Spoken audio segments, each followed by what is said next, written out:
Good morning, good morning, good morning. Maganda ang aking gising ngayon, guys. Dahil pagkagising ko, alam ko na kung sino ang mga nanalo.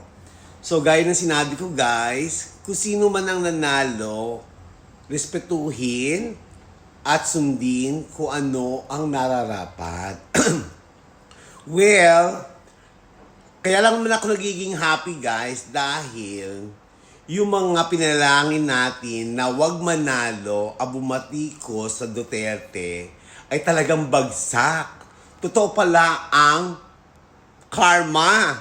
So ngayon, guys, papakita ko sa inyo ngayon kung sino-sino ang mga kumalabang kay Tatay Duterte ang nagpakulong at yung mga pumirma kay BP Sara. Paano yan? Humanda na kayo kay Aguila. Eto na!